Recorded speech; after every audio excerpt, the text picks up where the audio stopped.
Hai, Assalamualaikum warahmatullahi wabarakatuh. Jumpa lagi dengan channel saya, Umi Wardia. Di video kali ini aku mau share lagi kegiatanku hari ini ngapain aja. Semoga bunda-bunda di rumah terhibur dan termotivasi setelah nonton videoku. Dan untuk bunda-bunda yang baru temukan channel aku, baru temukan video aku, mohon di subscribe, di like, di komen, dan juga di share. Karena aku jamin bunda-bunda di rumah tidak hanya akan terhibur saja, melainkan akan mendapatkan tips-tips menarik seputar ibu rumah tangga. So, jangan lupa di subscribe ya.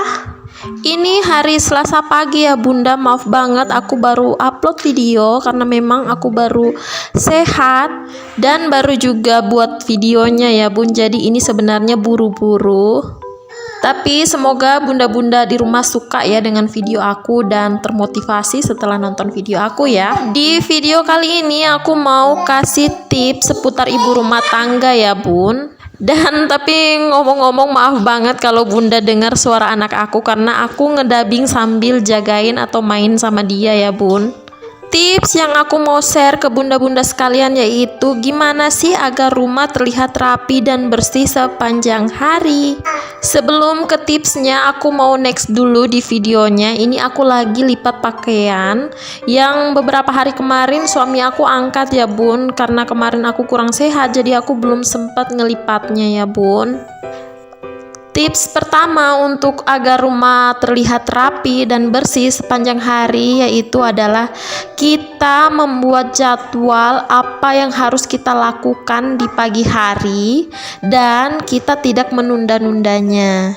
Aku tidak pungkiri ya bun, pekerjaan rumah tangga itu memang terlihat cuman segini-segini aja, tapi kita kerjakan itu 1 kali 24 jam ya bun. Jadi kalau ada orang yang ngeremehin pekerjaan rumah tangga, suruh dia kerjakan atau suruh dia mengganti kita sebagai ibu rumah tangga.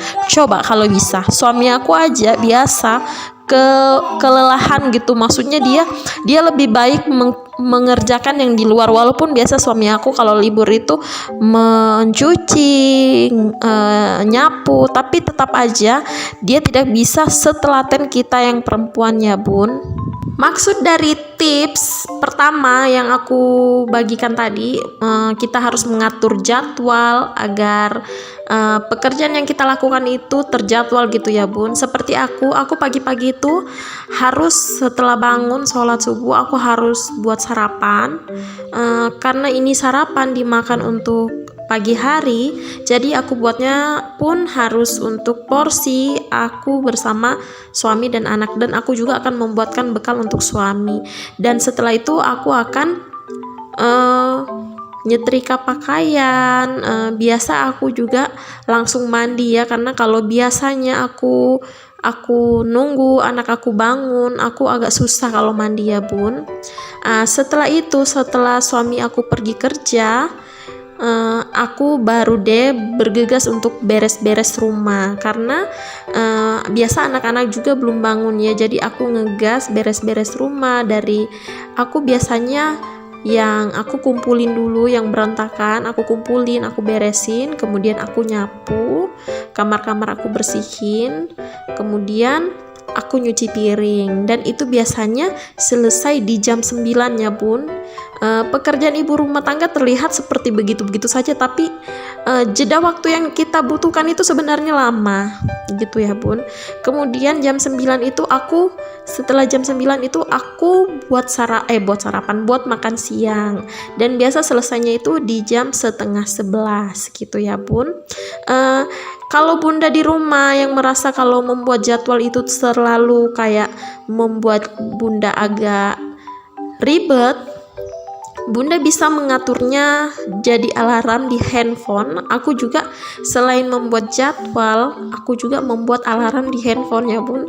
Alarm sholat pun aku itu buat di handphone. Maksudnya gini ya bun, apalagi aku yang ibu rumah tangga yang notabene masih ibu muda biasanya agak mager-mager gimana gitu, kayak ya kita harus buat alarm lah untuk menyemangati kalau waktu yang kita perlukan tidak lama gitu. Jadi kita harus buat alarm, karena kalau alarm itu bunyi berarti kita harus bergerak secepat mungkin, karena waktu yang kita butuhkan untuk menyelesaikan pekerjaan itu sudah nggak lama lagi udah selesai. Macam seperti aku kan buat alarm masak itu jam 9.30, jadi jam 9.30 itu aku harus selesai beres-beres pun.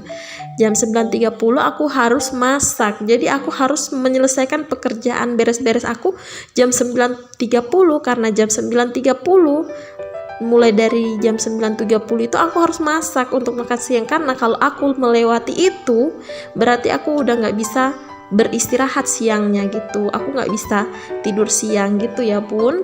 Jadi kalau kita mengerjakan semua pada tepat waktu, niscaya rumah kita itu bersih, sepanjang hari bersih.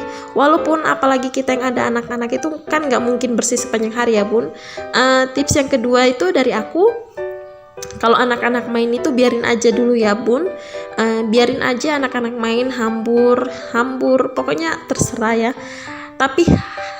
Tapi jangan dihambur di banyak tempat, usahakan di satu tempat aja ya bun, agar bunda sebentar saat membereskannya nggak capek, dan juga anak-anak itu nggak main di luar. Kalau anak-anak main di luar biasanya akan mengundang kotoran masuk di dalam, jadi bunda-bunda di rumah akan kewalahan untuk membersihkannya gitu. Yang bunda perlukan adalah ketika anak-anak capek main, anak-anak akan tidur di malam hari dengan cepat, dan bunda-bunda juga akan beristirahat dan dengan tenang ya bun, dan bunda di rumah akan produktif di esok harinya gitu ya bun. Itu saja mungkin tips dari aku ya bunda, semoga bermanfaat untuk bunda-bunda sekalian. Sebelumnya di sini aku mau sapa-sapa nih bunda-bunda di rumah yang udah setia nonton channel aku, yang udah subscribe, udah like, udah komen, dan juga udah share. Gimana nih kabarnya? Semoga dalam keadaan yang sehat walafiat ya, amin amin ya rabbal alamin. Aku mau cerita sedikit, kemarin itu aku sempat drop ya bunda, aku demam 3 hari, kemudian aku dibawa ke klinik dan hasilnya tuh aku seperti kena gejala DBD, dan alhamdulillah enggak ya bun, semoga aja enggak. Kemarin cek darahnya sih lagi kosong yang untuk cek DBD, jadi cuman cek HB aja, dan HB itu rendah, HB aku rendah, mungkin karena kurang tidur juga ya bun, karena beberapa hari kemarin kan anak aku itu yang laki-laki kan sakit, jadi aku memang kurang tidur banget. Kemudian aku juga ada yang kayak merasa sakit apa sih bun yang namanya kalau ngantuk tapi susah tidur, itu apa ya namanya, bukan apa ya aku juga nggak tahu namanya apa. Jadi aku tuh ngalamin itu, jadi mungkin itu yang membuat aku kurang HB juga ya bun. Tapi kalau masalah anak-anak aku terapkan tips seperti itu, memang mereka semua itu tidur malam dengan cepat ya bun, cuman aku aja yang susah tidur kalau malam itu. Jadi pengalaman di sini aku mau kasih tips untuk bunda-bunda di rumah, jaga-jaga kesehatan ya, karena memang ini di daerah aku lagi musim hujan, jadi mungkin kita sebagai ibu rumah tangga kita harus menjaga imun dengan baik. Oke, sampai sini dulu videoku. Next di video selanjutnya ya. Jangan lupa subscribe, like, komen, dan share. Terima kasih telah menonton.